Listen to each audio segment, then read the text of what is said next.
15 official visitors for Tennessee this week on the last weekend of recruiting in the month of June. How much did the Vols move that needle for some of these five-star and big-time prospects? We'll recap it all here on a Monday, Locked On Vols. You are Locked On Vols, your daily podcast on the Tennessee Volunteers. Part of the Locked On Podcast Network, your team every day.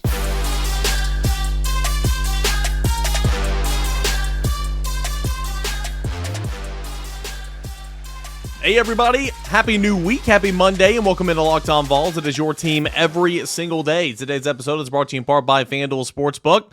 It's the official sportsbook of Locked On. Make every moment more by visiting FanDuel.com/LockedOn to go ahead and get started today. I'm Eric Kane, @_Kaner on Twitter, @LockedOnVols. That's where you can send in your Twitter Tuesday questions for the mailbag edition of the show. That is tomorrow for you everydayers. Don't forget that. Any questions you guys have on Tennessee football, recruiting, basketball, baseball, whatever the case may be, you can send those in there @_Kaner and @LockedOnVols. All right, appreciate you guys for being here, making Locked On Vols your first listen each and every day. We're a part of the Locked On Podcast Network. That is your team every single day. And we got a busy show coming up here today. Like I said in the cold open, we're gonna recap Tennessee's big-time recruiting weekend. Who did Tennessee move the needle with? And what are the effects that will come from this weekend? A little bit of that here in segment one. In segment two, Joe Milton impressing at the Manning Passing Academy. But how important is that really in the grand scheme of things? That, and then we're going to get into those Chase Burns rumors in segment number 3. It's too big not to discuss here on a Monday morning. So that is your show rundown right here on Locked On Vols. All right, so Tennessee had a big weekend. Big weekend in terms of, I do think that they did pretty well, but you had 15 official visitors that came in this weekend. 4 official visit weekends in the month of June. Nobody came in and visited on the first weekend, I believe. You had the 865 Live there on the Memorial Day weekend. Tennessee had 1 official visitor. And then you got a couple the second weekend, and then the third and fourth weekends were big. 12 official visitors last weekend. 15 official visitors plus 3 unofficial visitors, a couple commits, and quarterback Jake Merklinger, tight end Jonathan Eccles, and then a nice edge piece in Danny Okoye, who came in unofficially for this weekend as well. And I'll tell you why that was important here in just a second. So it was a lot going on, right? And so what were some of the rumblings? What were some of the conversations like leaving campus on Sunday afternoon? I had a chance to catch up with a couple of these prospects leaving campus. And, of course, my work, Brent Hubb's work, Rob Lewis, Austin Price, Matt Ray, a joint team effort led by, of course, AP and Matt is over there at VolQuest.com. I encourage you to go check it out and review it here on a Monday. But we'll start with, a couple of guys, and I think that Tennessee did pretty well with. Offensive tackle Bennett Warren. He's a guy that Matt spoke on when we previewed the weekend on Friday, and he's got a mid-July decision coming up, but he's been, Tennessee's been in his top 4, been in his top 5 for a long time, but he had never seen campus before. He had never actually got on here on the banks of the Tennessee River on the hill and walked around, saw the facilities, saw what it would truly be like to be a Tennessee Volunteer, and he had a chance to do that this weekend and talk some football and talk with some coaches and all that. And I think Tennessee made a move there, and I think that's big because when you look at this class and when you look at some guys who are already in this class and some guys who are still out there on the board, very interior offensive lineman heavy, right? Even some guys we'll talk about here in a moment. And, William Satterwhite and Ronan O'Connell, those guys are projected guards, and you've already got a couple of guards in this class and some developmental tackles. But I think Bennett Warren obviously is a tackle, and if Tennessee's able to get him at some point kind of not necessarily leaving campus, this weekend, but because of this visit, if he were to pick Tennessee, that'd be huge. Because he's a highly rated 4-star offensive tackle that Tennessee very much covets. Let's not bury the lead anymore. Let's get to those wide receivers. 5-star wideout Mike Matthews, highly rated 4-star in-state prospect Amari Jefferson. I was told, and of course, I've heard Austin say this, over on the General's Quarters and on the mini podcast and everything, but I was told this as well. It's like Tennessee couldn't have done much better with those two. When you talk about the wide receivers, the potential wide receiver options in this class, they always start, with that trio up top, the 2 5-stars and Ryan Wingo and Mike Matthews and then Amari Jefferson, who Tennessee covets just as heavily as the other two. Of course, I think we'll start with him. I think, already a Tennessee baseball commit. He had a chance to meet with Tony Vitello this weekend, had a chance to meet, of course, with Josh Heupel. I think baseball is very much important with him. Now, how much baseball would he play if he gets to campus? That's to be determined. Remember, Trayvon Flowers came in to be, I believe, a middle infielder for the Tennessee baseball team as well, and he never, I think he saw some time, one spring a little bit, but that's pretty much it. So, we'd have to see and kind of track that as you go on as well. But I think Amari Jefferson, which Alabama had a whole lot of momentum in this one, I think Tennessee continues just to show like, hey, we're here. You are a priority for us, and we want to make this work. How big was this weekend? I think time will tell. But for Mike Matthews as well, kind of really learning about the ins and outs of this offense, asking and getting answered a whole lot of football questions and exactly who he would be in this offense. Brew McCoy was his player host, and I think that's big as well because Brew McCoy is a very productive guy in this offense and can answer those questions because he just went through this, right? His first year first year with Tennessee was last year, and I remember at the end of the year, maybe kind of leading up to bowl practices, he was like, at first I didn't really understand it, but now not only do I know what to do, but I know why I'm doing it. And I think those questions being answered to guys like Amari Jefferson, and of course Mike Matthews is huge. So it sounds like Tennessee did a really, really nice job with those two wide receivers. How nice? Well, we'll have to see. A couple of edge rushers, Elijah Rushing coming in. He left early on Sunday morning, and of course, for his time, he was even, 2 hours behind as well because, his plane didn't leave until, I think, 5:30. I think his flight was maybe the first one out of McGee Tyson on Sunday morning, and he had a chance to catch up with VolQuest at the airport and, said that he really, really enjoyed it and would go back and talk some things over. Jordan Ross is a guy that, I'm not going to lie to you, Matt spoke on him on Friday's show, but had to go back and kind of clip it out of the podcast because, Jordan Ross for so long is saying that Tennessee's been behind. Tennessee was trailing. Tennessee was trending away. And then lo and behold, on Thursday night, he tells a national recruiting analyst that Tennessee's the leader. And it's like, well, what's going on there? And, VolQuest checked back into that and, confirmed that Tennessee's up there as well. And he came in for his official visit, and all things seemed to be that it went really, really well for Jordan Ross, a really talented edge player, a 4-star. But again, a guy that likes the process, loves kind of what's going on right now, and that is A-okay. You only get to do it one time, well, maybe twice, in this era with the transfer portal. But, we'll have to keep tabs on Jordan Ross to kind of see where he's at because he's kind of been a little all over the map here, but it sounds like he had a good weekend as well. And then the unofficial visitor that I mentioned, at least at the edge position, is Danny Okoye. Came in unofficially again because his timeline is not accelerated. He's not in any hurry whatsoever.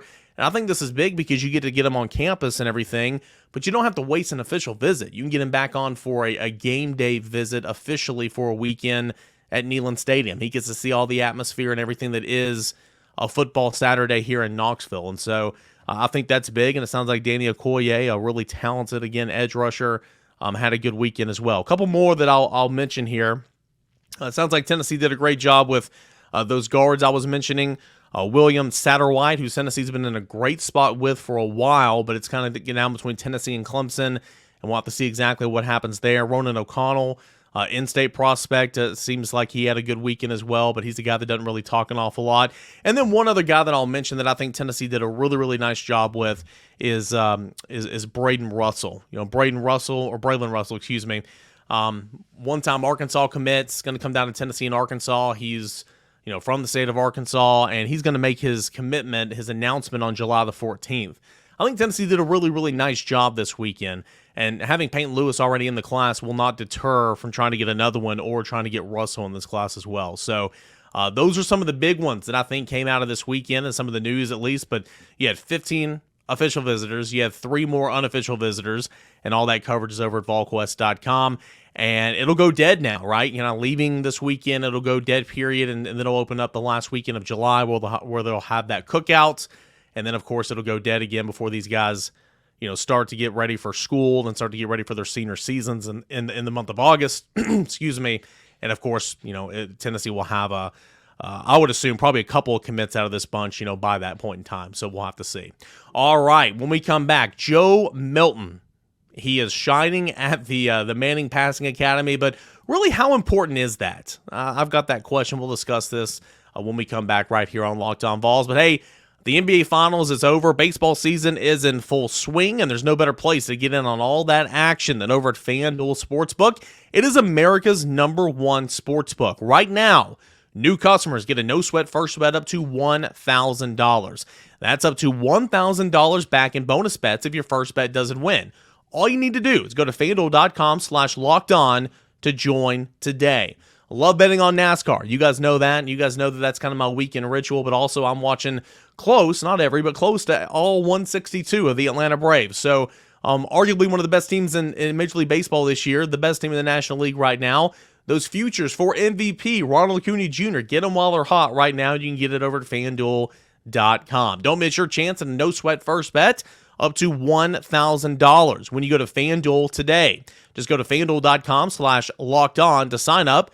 FanDuel, official partner of Major League Baseball. Major League Baseball trademarks used with permission. Hey guys, I want to thank you so much for making Locked On Vols your first listen each and every day. Don't forget about the mailbag edition of the show. That is coming up tomorrow for you everydayers. That is a mailbag edition of the show. So get in those questions at _Kane or at Locked On Vols, or fill out those comment sections. Recapping a little Tennessee recruiting in segment 1. Going to get into those Chase Burns rumors in segment 2. But right now, let's talk a little Joe Milton. So I'm sitting here and I'm scrolling through Twitter a little bit, and I see a graphic put out by On3. Of course, I work for VolQuest. That is an On3 affiliate, and it says 2023 Manning Passing Academy standouts. Okay, and it's got a list of the college quarterbacks who are there as counselors, and at the top of a list that includes Drake May, Michael Penix Jr., Quinn Ewers, Devin Leary, Jaden Daniels, Garrett Nussmeier, and Riley Leonard is Joe Milton.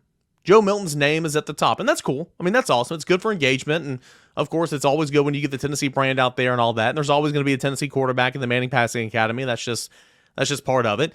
But I'm sitting here and I'm thinking, like, okay, well, what does that mean? Like, what do they do? I mean, I've never covered the Manning Passing Academy. I've watched those, that thing that we talked about right here on Locked On Vols. I forgot the name of it. I'm sorry. Kind of leading up to the draft when Archie Manning was a producer of it, and he took 4 quarterbacks who were at the Manning Passing Academy, and cameras pretty much followed them around at points in time throughout the season, and kind of talked about their path from the offseason, their last year, into the draft. I forgot what that's called, but anyway, I got sent an episode of Hendon Hooker before it aired, and I got to do a review on it, and that was cool, and I brought it here on the show. But that's really cool and all that, but like I don't know exactly what they do there. Like I know they're counselors. I know that they're there kind of helping out the young guys. I know that they're there to pick the brains of Archie and Peyton and Eli, and that's cool and everything. And you saw in that episode with Hendon Hooker, sitting there with a notepad, right next to some of his fellow quarterbacks and asking questions and picking the brains of Peyton and Eli in those sessions. If you're a counselor, you get to do that. You got a couple of sessions to where you can pretty much ask them any questions. And I know that Hendon, just remembering that episode, was asking Peyton about leadership, not only in the quarterback room, but for the entire team, the defense, so on and so forth. And that's something that sticks out. But in terms of their athletic ability and throwing the football and all that, like what are you doing here? Because I don't really know what that entails. I did see the video of Joe Milton throwing it like 80 yards on Friday night. I know you saw the video of Joe Milton throwing it like 80 yards on Friday night. That is cool. That is unique. Not a whole lot of guys can do that. Okay. But how much of that are they actually doing? Checking out an article over Saturday Down South, and it was a tweet that was highlighted from Jim Nagy, who is, of course, the operator and the guy that puts on the Senior Bowl, the Reese's Senior Bowl. And says that, they were doing some things on a Friday night, and said the tweet says, watching Tennessee quarterback Joe Milton throw at the Manning camp, one of only 3 quarterbacks to hit the deep golf cart. And in parentheses, he puts, Washington's Michael Penix Jr. just hit it too. Fun night at work. # the draft starts in Mobile. So the article highlights saying that Jim Nagy said that Milton only one of 3 quarterbacks to hit the deep golf cart in passing skills competitions. Others in attendance noted that Milton's throws traveled upwards of 70 and 80 yards in the air. And that's cool. That's awesome. I'm curious on kind of how, what the workouts entail and how much of, working out and throwing these guys are actually doing. I mean, of course they are. They got to get their workouts in. They got to stay sharp, and what better place to work out and all that than doing it at the Manning Passing Academy. But this is not an Elite 11 type situation for these guys. I don't think. That's kind of where I'm getting at right now. So anyway, like, it's always good to have a Tennessee quarterback in the Manning Passing Academy. There always will be one there.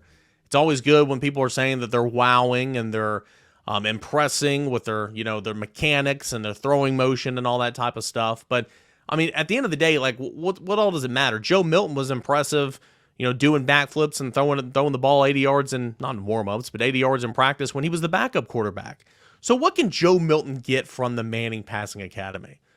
I look back to that episode of Road to the Draft or Road to the Show, whatever it was. I'm going to remember the name of that thing that Archie Manning produced sooner or later. But and I just think about Hendon Hooker, sitting there asking questions, learning with a clipboard, taking detailed notes, talking, networking, communicating with some other quarterbacks who were there. At the time of Hendon Hooker, when he was there last year, I believe Anthony Richardson was there. I believe Will Levis was there. I believe Bryce Young was there.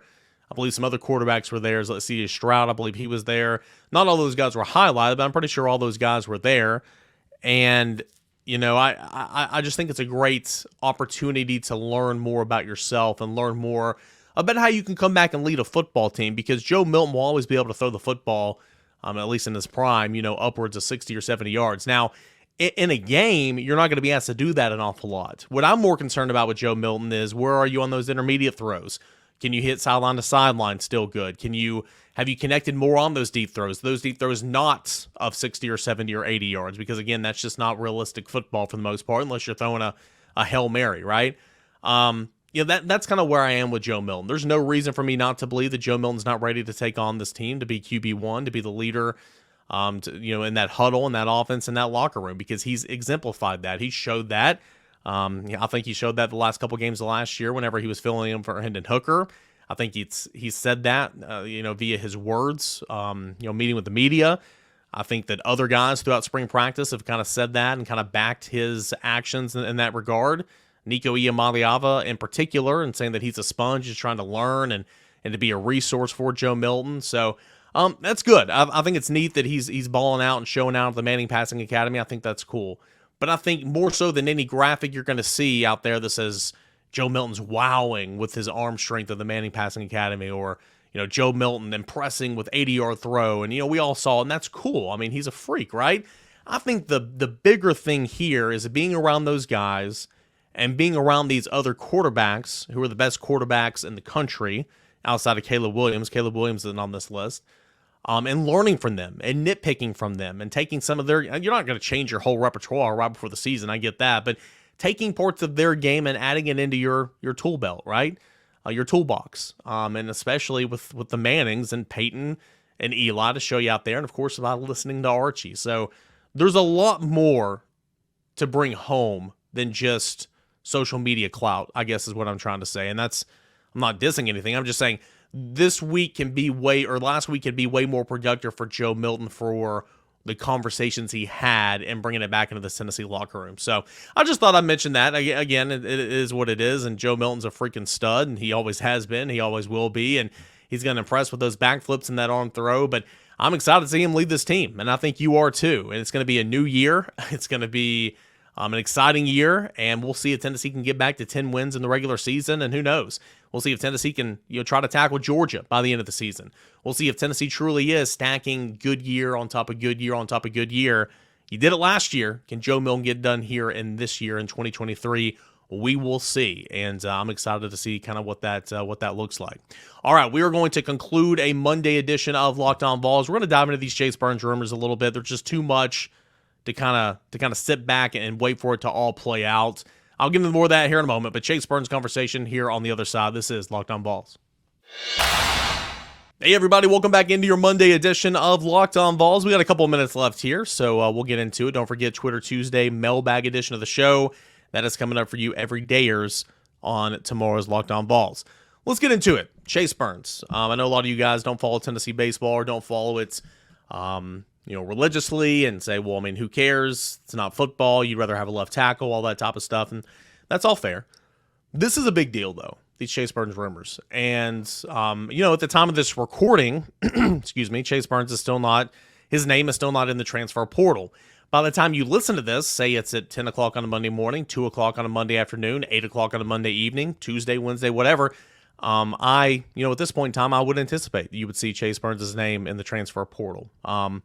We'll see. These rumors of Chase Burns wanting to transfer, they're not brand new, okay? And if you follow my work on VolQuest.com, we've talked a lot about it this weekend, myself and Austin Price. It's not new, and a little bit over the last couple of weeks. But having said that, I do think that Tennessee was in a really, really good position the last couple of weeks to hold on to Chase Burns. And Chase Burns was dominant, right? I mean, he's holding College World Series, not records, but his name is next to names that have pitched admirably in the College World Series. He's the first pitcher to pitch 6+ innings of relief with, 9 strikeouts or whatever, or no runs or whatever it is since like 1997 in a College World Series game. It's incredible.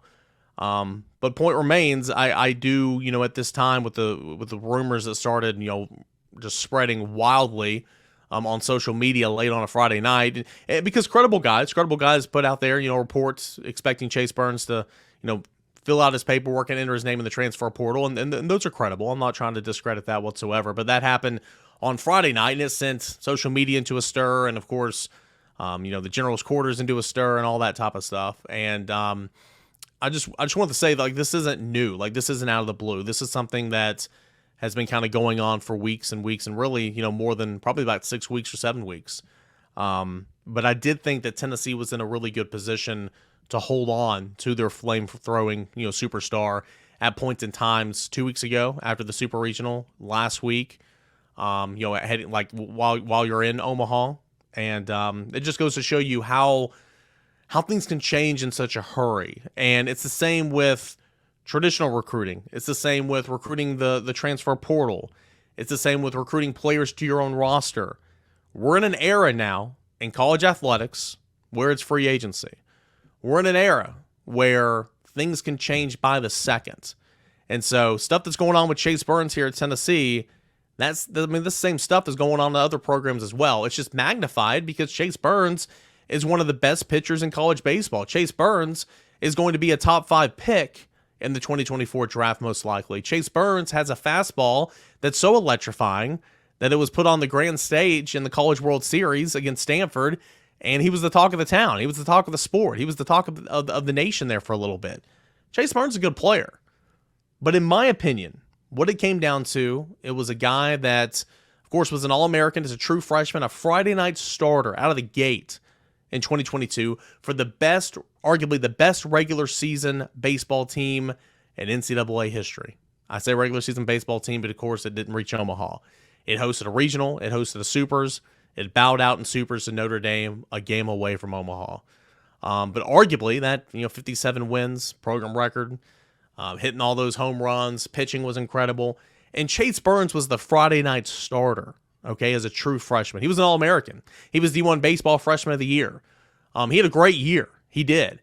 And coming into his sophomore season, teams were hitting him. Teams were hitting him pretty well. He made 4 SEC starts, I believe, and I don't have the numbers in front of me, but I do know this. In those limited SEC starts to begin the conference schedule, he had an 11+ ERA in those 4 games.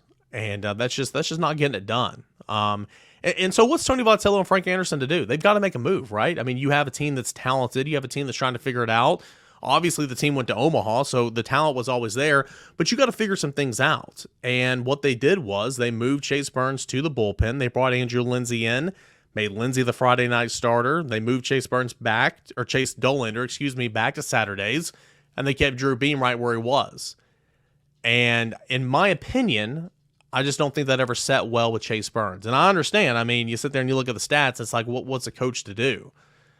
You sit there and look at the stats. You sit there and kind of take a deep breath and look at the situation. It's hard. It's humbling. These guys are good. These guys are competitive. These guys have a lot of pride in themselves, and that's awesome. They also have a lot of confidence in themselves, and as you should. Chase Burns, there's no reason for Chase Burns not to have had confidence when he was struggling that bad. But in my opinion, I just don't think the move to the bullpen ever set with him very well. And I just don't think that he was a happy camper. Now, that does not mean that he was a bad teammate. That does not mean that he didn't try. I mean, hell, he was one of the most dominant relief pitchers in the game. And that's why this is so head-scratching, right? The move to the bullpen was obviously a downer, but maybe it was a blessing in disguise. look at it this way. You're showing MLB scouts that you can start. You're showing MLB scouts that you can dominate out of the bullpen. You're showing MLB scouts that you're saving about 50 to 60 innings on your arm with that midseason move. That's huge, right? I mean, that's dollar signs. That's huge. I think this is a blessing overall for Chase Burns. I do think that Chase Burns was going to start again in 2024. But I just think that that's kind of when it started. It just never set well with him. And so this has been something that's going on the last couple of weeks and everything. And, there was a point in time, I'm going to be honest with you, where I didn't think Chase Burns was back at all.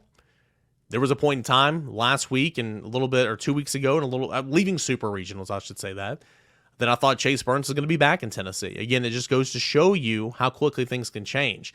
And though at the time of this recording, you guys know this, I recorded the night before, so I'm recording in real time, talking to this microphone in real time at 7:12 Eastern time on a Sunday evening.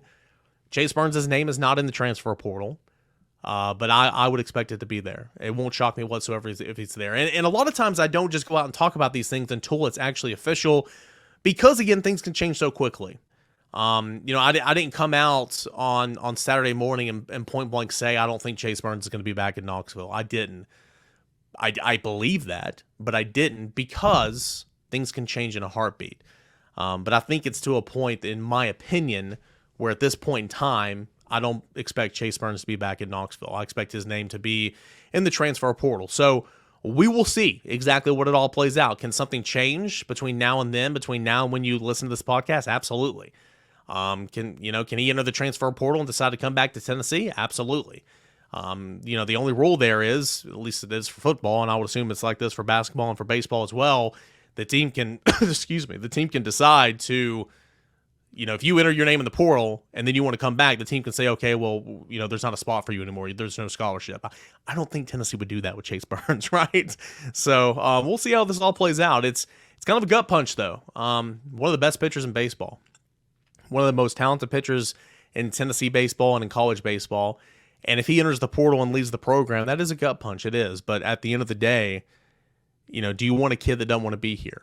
Do you want a kid that's, is going to be kind of going through these range of emotions all the time? I don't think so. If you're the coaching staff. Now, again, that does not mean the coaching staff didn't want to try to keep him. They tried, and they're still trying, but I just kind of think that is where it is. So, again, at the time of this recording, Chase Burns' name is not in the transfer portal. I do expect that to happen, though. And again, normally I would not come on here and talk about this until the name is in the portal, because that's just kind of my style and everything. But the rumors and the conversation, it's been so big this weekend that I couldn't open up Monday's show and just not address it, right? So those are my thoughts, and it just is what it is. And if Chase Burns goes through with this and goes into the transfer portal, you wish him the best of luck and, see what happens. I would, I don't think it's ever good, ever, whether it's a recruit or a guy that's leaving your team, to ever try to bash him on social media. I think that's childish. I think you should grow up. I understand the anger there, but that's just, you never want to tweet at recruits. Never want to badmouth recruits. It just, or players. It just doesn't sound very good, right? That's just kind of weird, in my opinion. But it is what it is. So that's kind of where I am right now. We can reevaluate and see what happens on Monday, but that's kind of where I am right now. But I do want to say, this is not out of the blue, but Tennessee was in a great spot to hold on to him. Things just change. Things change in a hurry. Welcome to college athletics in this era. So that's that. All right. Let's get into it for a mailbag edition of the show, Twitter Tuesday. That is coming up on tomorrow's show. Looking forward to that. Get me in those questions at _Caner and at Locked On Vols, everydayers. Appreciate you guys for being here. If you're new to the show and want to be an everydayer, come back tomorrow. Please subscribe to Locked On Vols on the YouTube channel and wherever you get your podcast. Guys, appreciate you as always. This is Locked On Vols.